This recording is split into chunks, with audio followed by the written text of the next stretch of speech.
मैं तो यहाँ करने की बात बताई थी इससे पहले। इन यज्ञों के विषय में तुम जानकारी भी रखोगे तो तुम मुक्त हो जाओगे। तो जानकारी रखेगा तो एक दिन आचरण भी करेगा। हाँ, इसलिए कहते हैं कि तुम कर्म को भी जानो, अकर्म को भी जानो, विकर्म को भी जानो, ऐसा आज बताया था। अब इन यज्ञों में से सर्वश्रेष्ठ यज्ञ कौन है वह बताइए। यहाँ पर बताते हैं 33वें श्लोक से, श्रेयान् द्रव्यमयाद्यज्ञाज्, श्रेयान् द्रव्यमयाद्यज्ञात्, ज्ञानयज्ञः परन्तप, ज्ञानयज्ञः परन्तप, सर्वं कर्माखिलं पार्थ, सर्वं कर्माखिलं पार्थ, ज्ञाने परिसमाप्यते। ज्ञाने परिसमाप्यते। ये कह रहे हैं कि कर्मयोग करते करते कर्मयोग में सीमित मत रहे ना, अगली सीढ़ी भी चढ़नी है, ज्ञान योग में भी पहुंचना है। क्योंकि समस्त द्रव्य यज्ञों से ज्ञान यज्ञ बड़ा है। हे परंतप, संबोधन है परंतप। परंतप माने शत्रुओं को संतापित करने वाले। हे अर्जुन, द्रव्यमयात यज्ञात ज्ञान यज्ञ श्रेयान, ऐसा अन्वय करिए। द्रव्य से संपादित किए जाने वाले यज्ञों से ज्ञान यज्ञ बड़ा है, श्रेयस्कर है। सभी कर्म अंत में जाकर के ज्ञान में परिपूर्ण हो जाते हैं। सर्वम कर्म सर्वम अखिलम कर्म ज्ञाने परिसमाप्यते। पार्थ संबोधन है। समस्त अखिल कर्म, समस्त कर्म अंततः ज्ञान में जाकर के स्थिर हो जाते हैं, स्थिर हो जाते हैं, सुस्थिर हो जाते हैं। लेकिन सीधे ज्ञान योग में छलांग लगाना चाहो तो तुम बीच में गिर जाओगे। बीच में बहुत बड़ी खाई है। पहले कर्म योग, बीच में बहुत बड़ी खाई है, उसके बाद ज्ञान योग है। तो ज्ञान योग में पहुंचने के लिए छलांग बड़ी चाहिए, और छलांग वही लगा सकता है जो कर्म योग करके परिपुष्ट बलिष्ठ हृष्ट बना हुआ है। तो सभी द्रव्य यज्ञों ज्ञान योग्य में जाकर के पूर्ण हो जाते हैं, परिसमाप्यते। समझ में आ गया ना? द्रव्यमयात यज्ञात ज्ञान यज्ञ श्रेयः, सर्वम अखिलम कर्म ज्ञाने परिसमाप्यते। अच्छा भाई, भगवान अर्जुन को कहते हैं ये सब तो मैंने तुमको बता दिया, और भी बताऊंगा, लेकिन जहां मैं नहीं पहुंचूंगा वहां लोगों को इस तरह से ज्ञान कैसे प्राप्त हो।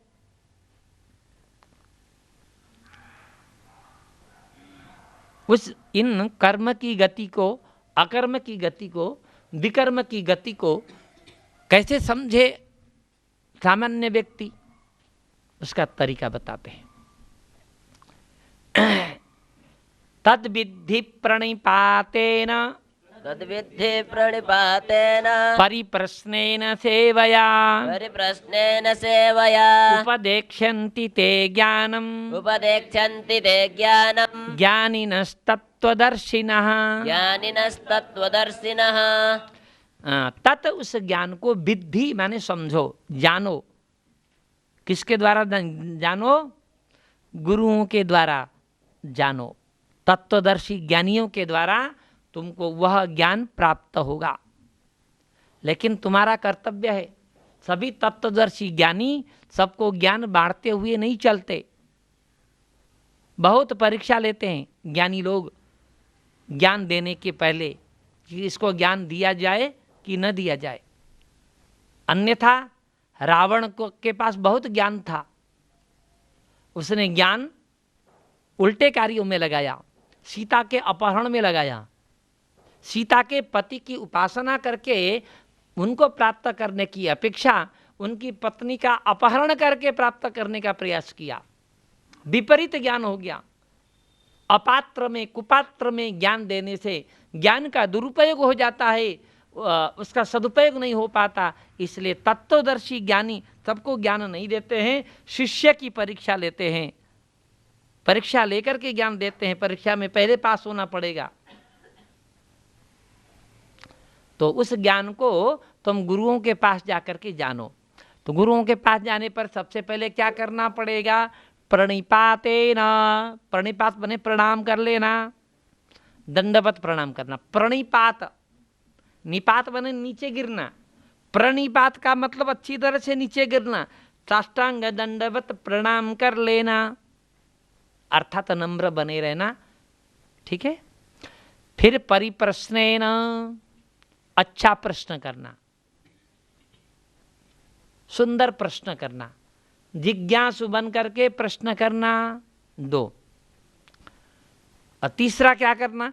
सेवया, उनकी सेवा करना, पैर दबाना, ऐसा नहीं है, जरूरत पड़े तो पैर भी दबाना। ऐसे तत्वदर्शी ज्ञानियों की क्या सेवा करना उचित है, उस तरह से सेवा करना। 3 बात बताई, प्रणिपात, परिप्रश्न और सेवा। ये 3 चीज करोगे तो तुम्हें ज्ञान देने के लिए गुरु विवश हो जाएंगे, अवश्य देंगे। गाय बिना बछड़ की दूध नहीं देती। बछड़ा ने मुंह लगाया, क्या बोलते हैं, उसके बाद दूध निकल आता है तो क्या, थनों में दूध भरे आता है तो क्या बोलते हैं? गाय दूध देने के लिए बिल्कुल तैयार हो गई, क्या बोलते हैं? अब बछड़े ने जा करके थोड़ी देर दूध पी लिया तो सारा दूध उसमें उतर आता है थनों पे। अब उसके बाद गाय दूध दिए बिना रह नहीं सकती, अब तो देगी ही देगी। लेकिन हम होलेस्टियन गाय की बात नहीं कर रहा हूं, मैं विदेशी गायों की बात नहीं कर रहा हूं। हमारी कामधेनु वंश की जो गाय हैं, बछड़े के बिना दूध नहीं देती। तो जब बछड़े ने दूध पीना शुरू कर दिया तो दूध छोड़ देती हैं, तब तो कोई भी जाकर के दूह ले। ठीक उसी तरह से तुमने प्रणिपात कर लिया, परिप्रश्न कर लिया और सेवा कर लिया तो ते ज्ञानम उपदेक्षन्ति, वे तत्वदर्शी ज्ञानी तुम्हें अवश्य ज्ञान प्रदान करेंगे ही करेंगे। उपदेक्षन्ति बने ज्ञान का उपदेश देंगे ही देंगे। समित पाणी ही श्रोत्रियम ब्रह्मनिष्ठम, उपनिषद कहता है गुरु के पास जाना चाहिए ब्रह्म ज्ञान की प्राप्ति के लिए। कैसे गुरु? श्रोत्रियम ब्रह्मनिष्ठम, श्रोत्रिय वेद और वेद विहित कर्मों को जानने करने वाला ब्रह्मनिष्ठ गुरु के पास समिधा लेकर के जाए। समिधा माने क्या? लकड़ी, समिधा माने लकड़ी, हवन करने की जाने वाली लकड़ी लेकर के। क्योंकि पहले के गुरुजी नित्य हवन वगैरह किया करते थे, तो गुरु के पास जाओ तो कुछ समिधा लेकर के जाओ। अब आज के गुरुजी हवन करते ही नहीं, जजमानों से तो कराते हैं, खुद अपने हवन करते ही नहीं। जजमानों से खूब पूजा पाठ कराते हैं, खुद अपने करते नहीं। जजमानों से बहुत नियम बताते हैं, खुद पालन करते नहीं। जजमान को कहते हैं बड़े त्यागी बनो, उदार बनो, खुद पकड़े रहते हैं। एक विशेष व्यक्ति ने प्रवचन किया कि आज के संत कैसे हैं। कहते हैं आज के संतों ने हमें उपदेश दिया कि ये सारा धन, ये मकान, ये संपत्ति सब कुछ मिट्टी का ढेला है, इसका संग्रह नहीं करना चाहिए। तो प्रवचन सुनकर के एक भक्त भावुक हो गया और भावुक होकर के शाम को गुरुजी के पास पहुंचा जिन्होंने प्रवचन किया था। तो कहा कि गुरुजी आपके प्रवचन से मुझे ज्ञान हो गया, मेरे पास बहुत संपत्ति है, अब मेरी संपत्ति में आसक्ति खत्म हो गई, अब मैं ये पैसा क्या करूं बताओ। कहीं लाओ लाओ जल्दी लाओ, इधर लाओ, किसी को बोलना नहीं, किसी को बोलना नहीं। गुरुजी ने शाम को कहा कि ये बात और किसी को बोलना नहीं, मेरे नाम से रजिस्ट्री कर दो। तो हम इस तरह के लोगों से जब हम प्रवचन सुनते हैं तो वह हमारे अंदर कोई असर नहीं होता। कैसे चाहिए गुरु? समित पाणी श्रोत्रियम ब्रह्मनिष्ठम, श्रोत्रिय और ब्रह्मनिष्ठ चाहिए, त्यागी चाहिए। शिष्य का संपूर्ण धन लेकर के फिर शिष्य को ही वापस कर देने वाले, ऐसे गुरु चाहिए। शिष्य ने कहा प्रभु गुरुजी मेरा जो कुछ भी है सब कुछ आपका है, मैंने आपको सौंप दिया। तो शिष्य से स्वीकार कर ले सारा का सारा और कहे कि बेटे मुझे धन से क्या लेना देना, जो तुमने सौंपा मैं बहुत प्रसन्न हूँ, ये सब कुछ धन तुमको मैं प्रसाद के रूप में वापस कर देता हूँ। इस तरह के गुरु चाहिए, गुरु भी। और गुरु के पास जाए तो समित पाणी, हाथ में समिधा लेकर के जाए।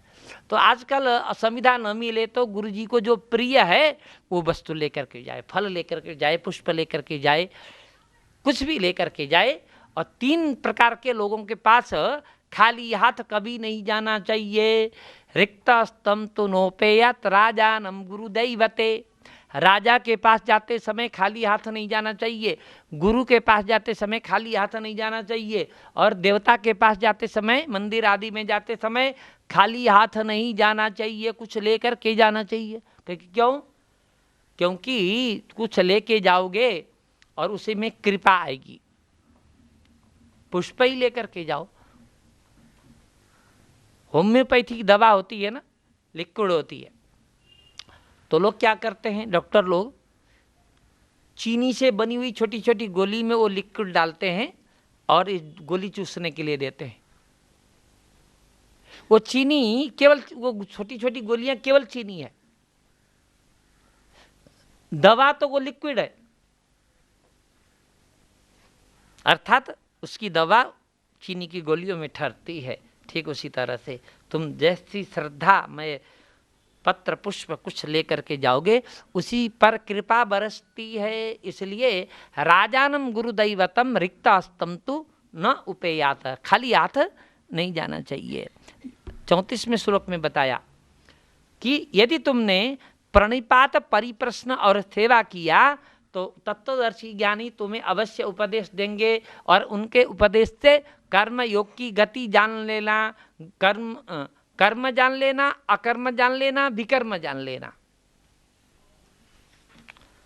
35वां श्लोक, यज्ञात्वा न पुनर्मोह, यज्ञात्वा न पुनर्मोहम्, मेवं यास्यसि पाण्डव, एवं यास्यसि पाण्डव, येन भूतान्यशेषेण, येन भूतान्यशेषेण, द्रक्ष्यस्यात्मन्यथो मयि। द्रक्ष्यस्यात्मन्यथो मयि। जो तत्वदर्शी ज्ञानी जो ज्ञान देंगे उसको जानने के बाद तो यज् ज्ञात्वा, उस ज्ञान को समझने के बाद, पुनः एवं मोहम न यास्यसि, यहाँ पर पांडव संबोधन है, हे पांडव पुनः तुम मोह को नहीं प्राप्त होगे, अर्थात तुम फिर किंग कर्तव्य विमूढ़ नहीं बनोगे। येन अशेषानि भूतानि द्रक्ष्यसि आत्मनि अथा मयि, उस ज्ञान के प्राप्त करने के बाद मेरे अंदर ही समस्त प्राणियों को तुम देख सकोगे, अर्थात मुझ में संपूर्ण प्राणियों को देख सकोगे और संपूर्ण प्राणियों में मुझे देख सकोगे, ऐसा भी अर्थ करते हैं। ठीक है ना। मयि आत्मनि, आत्मनि माने अपने में, और मयि माने मुझ में, अपने में भी देख लोगे सबको और मुझ में भी सबको देख लोगे और सब में मुझको देख लोगे। ऐसा ज्ञान गुरुजन तुमको प्रदान करेंगे। अतः ज्ञान के बाद क्या होगा, ज्ञान से क्या फायदा? कर्मयोग के बाद ज्ञान योग में आने की बात बता रहे हैं, ध्यान रखिएगा, पहले कर्मयोग बता करके। अपि चेदसि पापेभ्यः सर्वेभ्यः पापकृत्तमः, सर्वेभ्यः पापकृत्तमः, सर्वं ज्ञानप्लवेनैव, सर्वं ज्ञानप्लवेनैव, वृजिनं सन्तरिष्यसि, वृजिनं सन्तरिष्यसि। पापेभ्यः सर्वेभ्यः पापेभ्यः पापकृत्तमः चेत अपि असि, यदि तुम बड़े से बड़े पाप करने वाले भी क्यों न हो, तुम बड़े से बड़े पाप करने वाला क्यों न हो, फिर भी सर्वम ज्ञान प्लवेनैव, ज्ञान रूपी नौका, प्लव माने नौका, ज्ञान रूपी नौका के द्वारा ब्रिजनम माने पाप रूपी सागर को संतरिष्यसि तर जाओगे। ब्रिजन माने पाप है, तो यहाँ पाप रूपी सागर, नौका की बात आई तो सागर होना आवश्यक है, तो ब्रिजनम का अर्थ कर लेना पाप रूपी सागर को तुम तर जाओगे। कर्मयोग करके ज्ञान योग में पहुंचने के बाद भी तुम्हारे द्वारा कोई पाप हो गया तो तुम उन पाप के बंधनों से नहीं बंधोगे, क्योंकि तुम्हारे अंदर वो ब्रह्मज्ञान आत्मज्ञान का बल होगा और आत्मज्ञान ब्रह्मज्ञान रूप नौका होगी, तो उस नौका से तुम पार हो जाओगे। सर्वम ज्ञान प्लवेन एव ब्रिजिनम संतरिष्यति। यथैधांसि समिद्धोऽग्निः यथैधांसि समिद्धोऽग्निः भस्मसात् कुरुतेऽर्जुन भस्मसात् कुरुते अर्जुन ज्ञानाग्निः सर्वकर्माणि ज्ञानाग्निः सर्वकर्माणि भस्मसात् कुरुते तथा। भस्मसात् कुरुते तथा। संधि विच्छेद करता हूं मैं। यथा एधांसि समिद्धः अग्निः भस्मसात कुरुते अर्जुन। अर्जुन संबोधन है। हे अर्जुन, यथा जिस तरह से समिद्ध अग्नि खूब प्रज्वलित अग्नि, ये धामसी कच्ची गीली सूखी किसी भी प्रकार की लकड़ी को भस्मसात कुरुते भस्म कर देती है।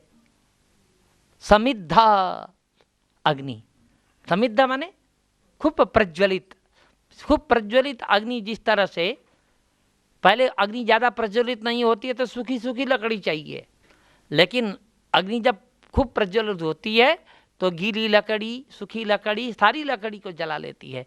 आप पानी भी डालोगे तो वो घी का काम करने लगती है। पानी भी डालोगे तो पानी भी इतना डालना पड़ेगा उसको बुझाने के लिए कि अग्नि की मात्रा से कई गुना ज़्यादा पानी डालोगे तभी वो अग्नि बुझ सकेगी, लेकिन अग्नि की मात्रा से कम पानी डालोगे तो पानी भी घी का काम करेगा। जिस तरह से समिद्ध अग्नि समस्त लकड़ियों को भस्मसात कर देती है, उसी तरह ज्ञान रूपी अग्नि भी सर्व कर्माणि समस्त कर्मों को भस्मसात कुरुते तथा। जहाँ यथा होगा वहाँ तथा जरूर आएगा। यथई धामसी पहले यथा था, पहली लाइन में यथा और दूसरी लाइन के अंत में तथा। यथा तथा ये दोनों छोड़ते नहीं आपस में साथ। तो उसके समस्त कर्म अग्नि के द्वारा लकड़ियों के जलाने की तरह उसके सारे कर्मों को ज्ञान रूपी अग्नि जला देती है, भस्मसात कर देती है। 38वें श्लोक में बोलते हैं, नहीं ज्ञानेन सदृशम नहि ज्ञानेन सदृशम पवित्रमिह विद्यते पवित्रमिह विद्यते तत्स्वयं योग संसिद्धः तत्स्वयं योग संसिद्धः कालेनात्मनि विन्दति। कालेनात्मनि विन्दति। ज्ञान के बराबर पवित्र वस्तु संसार में कोई नहीं है। ज्ञान के बराबर पवित्र वस्तु संसार में कोई भी नहीं है। ज्ञान का मतलब ये मत समझना अमेरिका के राष्ट्रपति के ससुर जी का नाम क्या है, इसको नाम बता दिया तो कहते हैं बड़ा ज्ञान है भाई इसमें।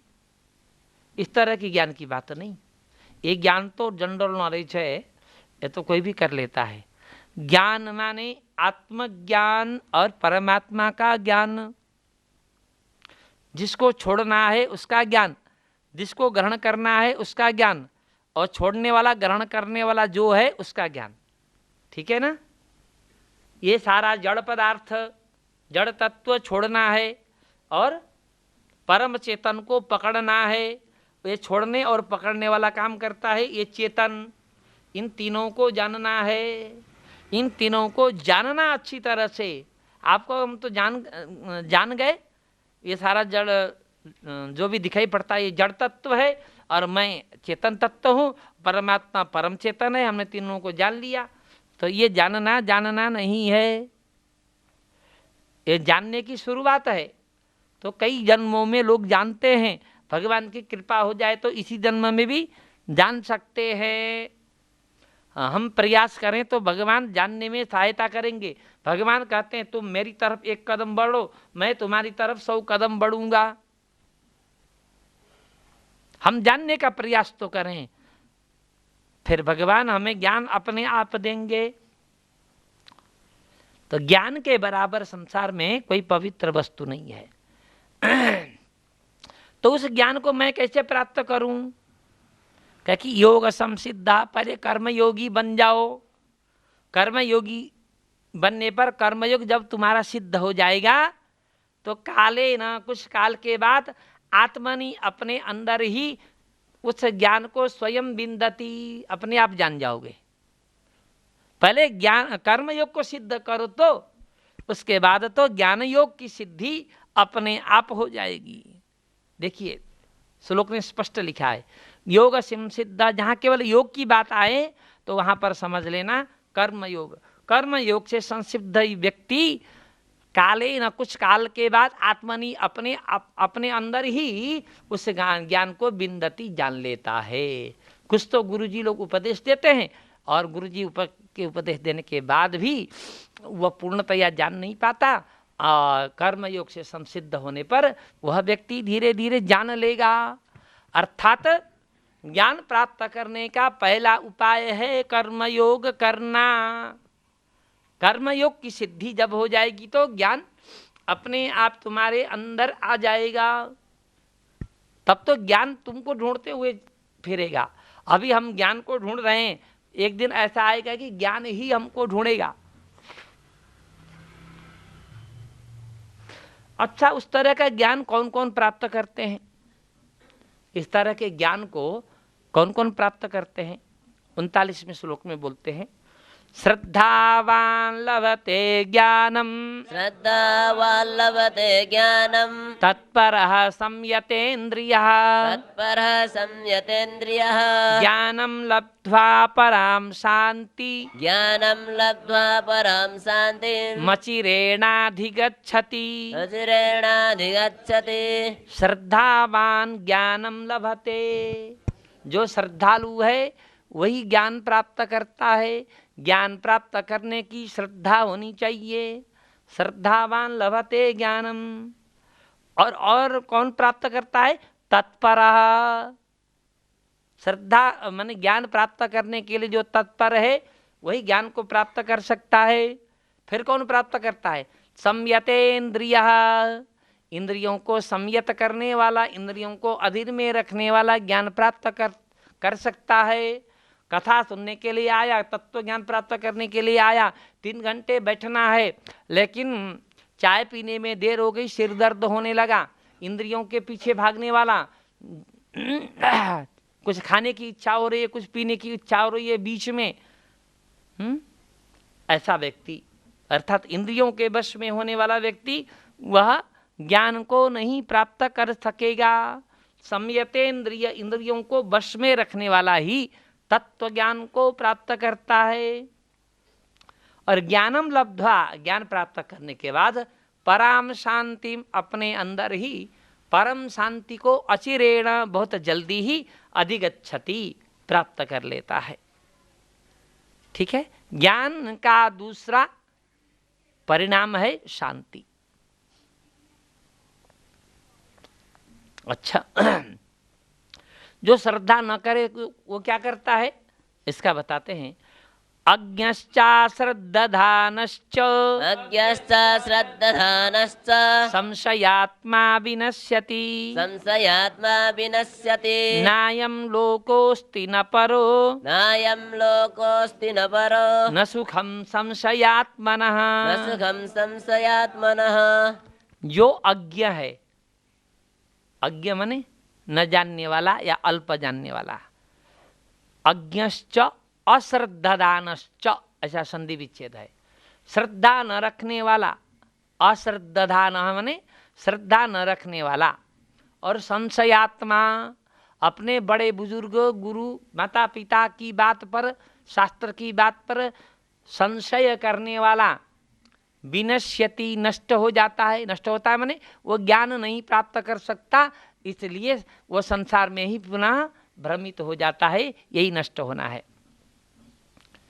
संशयात्मनः, अंतिम लाइन को पकड़िए, संशयात्मनः अंतिम शब्द को। संशयात्मनः माने संशयात्मा, जो संदेह में रहने वाला है हमेशा, कि है ना, बड़े बुजुर्गों की बात पर भी बहुत संदेह करता है, बोलते तो है पता नहीं है कि नहीं, शास्त्र कहते तो है पता नहीं है कि नहीं। इस तरह से निरंतर संशय में रहने वाला व्यक्ति के लिए इस लोक में भी कोई सुख नहीं है, परलोक में भी कोई सुख नहीं है, इस लोक में भी कोई उसको आनंद की प्राप्ति नहीं होती, परलोक तो मिलता ही नहीं है। संशयात्मा विनश्यति, जो संशयात्मा है वह नष्ट हो जाता है। इसलिए उपदेश देने वाले गुरु के वचन पर विश्वास करना चाहिए, माता पिता के वचनों पर विश्वास करना चाहिए, शास्त्र वचन पर विश्वास करना चाहिए, बहुत श्रद्धालु बनना चाहिए, तत्पर होना चाहिए। ऐसा व्यक्ति श्रद्धावान लभते ज्ञानम, ज्ञान प्राप्त करता है। 41वें श्लोक में बोलते हैं, योग संन्यस्त कर्माणम, योग संन्यस्त कर्माणम, ज्ञान संच्छिन्न संशयम, ज्ञान संच्छिन्न संशयम, आत्मवन्तं न कर्माणि, आत्मवन्तं न कर्माणि, निबध्नन्ति धनंजय। निबध्नन्ति धनंजय। धनंजय संबोधन है अर्जुन के लिए, है अर्जुन, योग संन्यस्त कर्माणम, योग संन्यस्त कर्माण का मतलब है योग के प्रति जिसने कर्मों का समर्पण कर दिया है, समस्त कर्मों को योग के लिए समर्पण कर दिया है, ठीक है ना, उसको योग संन्यस्त कर्माणम बोला गया। उसके सारे कर्म योग के लिए समर्पित है, अर्थात कर्म योगी है। और ज्ञान के द्वारा जिसके समस्त संशय छिन्न हो गए हैं, ज्ञान संशय संचिन्न संशयम, और ज्ञान के द्वारा समस्त संशयों को जिसने काट लिया है, जो आत्मवान है, आत्मवंतम माने आत्मवान, आत्मवान माने आत्मचिंतन में लगा हुआ है, ऐसे व्यक्ति को कर्माणि न निबध्नन्ति, कर्म बंधन में नहीं डालते, कर्म नहीं बांधते। अर्थात ऐसा व्यक्ति संसार में कर्म करते हुए भी कर्म न करने के बराबर है, अर्थात कर्म योगी है, उसके कर्म उसे बंधन में नहीं डालते। तस्मात्, अगले श्लोक में बोलते हैं, तस्मादज्ञान संभूतम, तस्मादज्ञान संभूतम, हृस्थम ज्ञानासिनात्मनः, हृस्थम ज्ञानासिनात्मनः, चित्वैनं संशयं योग, चित्वैनं संशयं योगम्, मात्तिष्ठोत्तिष्ठ भारत। तिष्ठ भारत। तस्मात् मन इसलिए, अज्ञान संभूतम, अज्ञान से उत्पन्न, हृतस्थम, हृत माने हृदय, स्थ माने स्थित, हृदय में स्थित, आत्मनः ज्ञानासीना संशयम छित्वा, अगले लाइन में ज्ञानासीना, यहाँ पर ज्ञान असीना दो शब्द है, असी शब्द माने तलवार होता है, तृतीया का एक वचन है असीना, हरिणा की तरह। ज्ञानासीना, ज्ञान रूपी तलवार के द्वारा, आत्मनः संशयम छित्वा, अपने अंदर विद्यमान संशय को काट करके, अर्थात मेरे अंदर अनादिकाल से संशय की गठरी है, गांठ बंध करके संशय छिपा हुआ है, उसको ज्ञान रूपी तलवार के द्वारा छित्वा, काट करके, योगम आत्तिष्ठ, योग का तुम अनुष्ठान करो, कर्म योग का अनुष्ठान करो। ज्ञान योग तक पहुंचने के लिए पहले तुम कर्म योग का अनुष्ठान करो। अतः उत्तिष्ठ अर्जुन, तुम कर्म योग करने के लिए खड़े हो जाओ। भारत अर्जुन के लिए संबोधन है, ठीक है ना।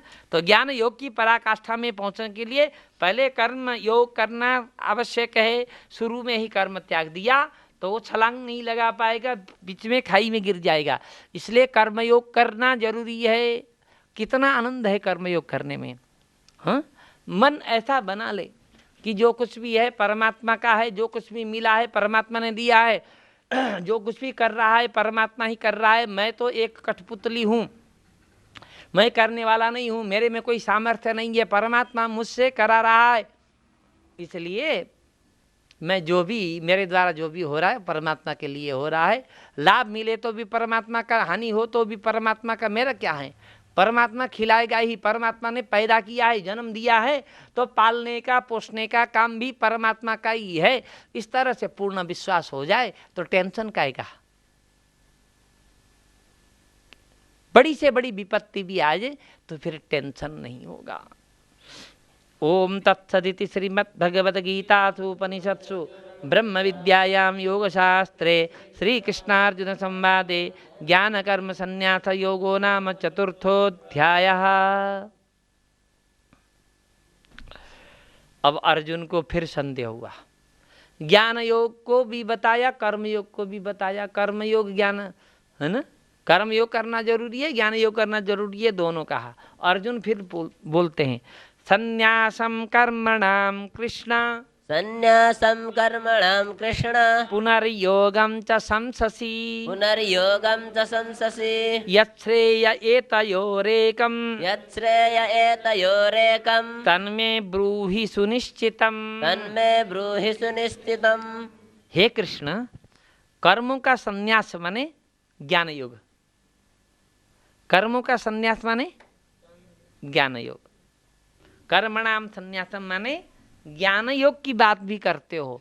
पुनर्योगम च संससी, योग माने कर्म योग, केवल ये अकेला योग शब्द आए तो कर्म योग समझना।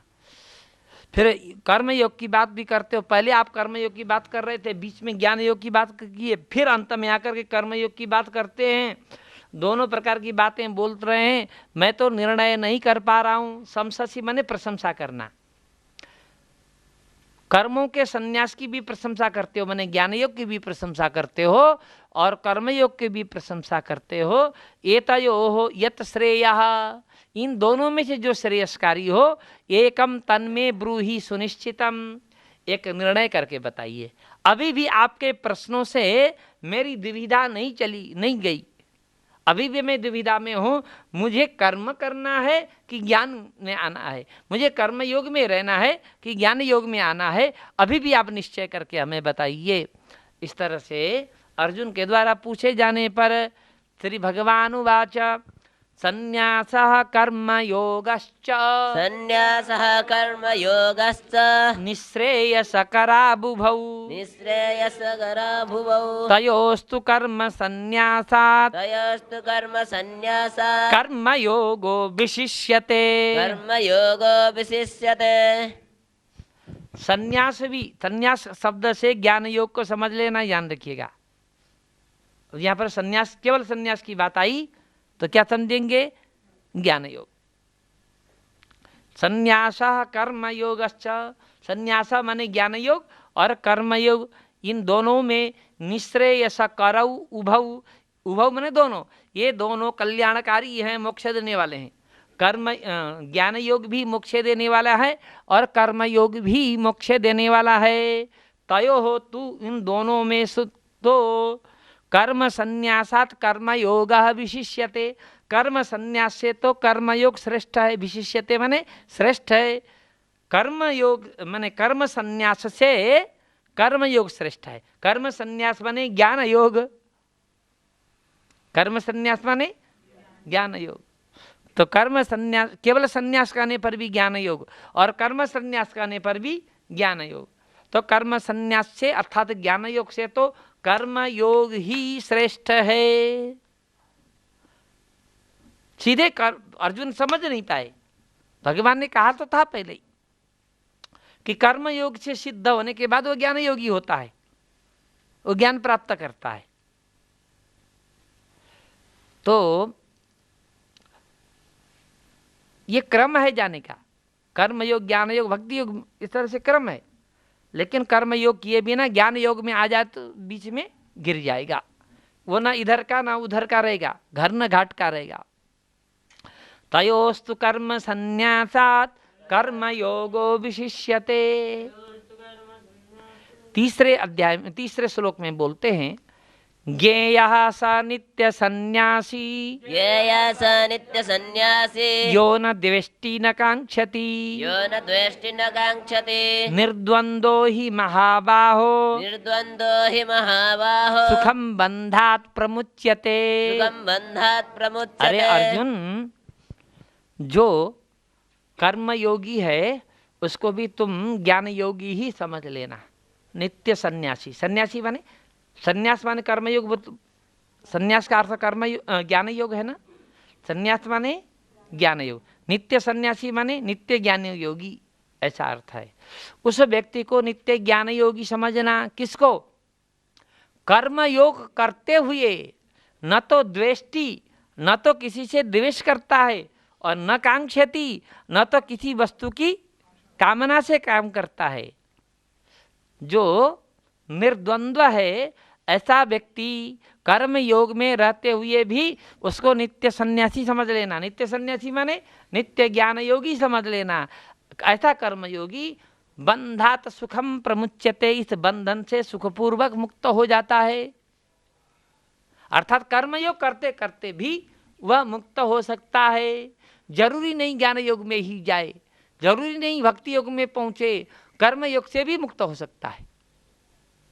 जो कर्म योग में स्थित रहते हुए न तो किसी से द्वेष करता है, न तो किसी से कामना रखता है, लेकिन कर्म योग करता है, ऐसा व्यक्ति नित्य सन्यासी है। वह इस बंधन से सुखपूर्वक मुक्त हो जाएगा। उसको यहाँ से मुक्त होने में किसी भी प्रकार की बाधा नहीं आएगी।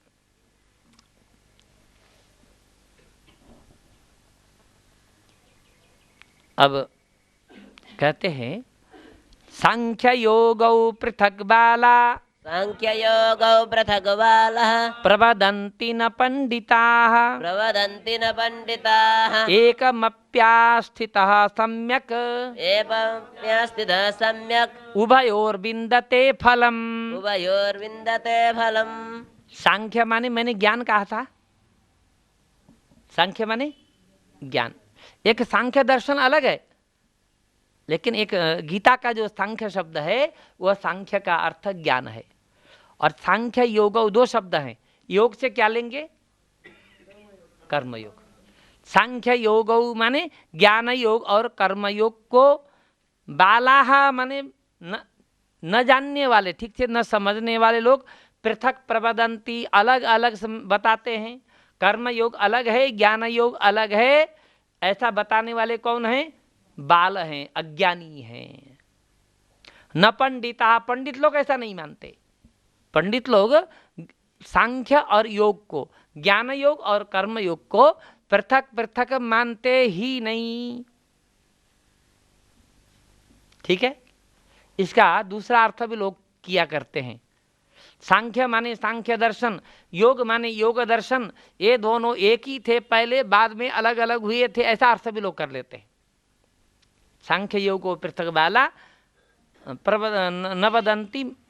प्रवदन्ति न पंडिताः एकम अपि आस्थितः, चाहे कर्म योग में स्थित हो या चाहे ज्ञान योग में स्थित हो, उभयोर्विन्दते सम्यक फलम।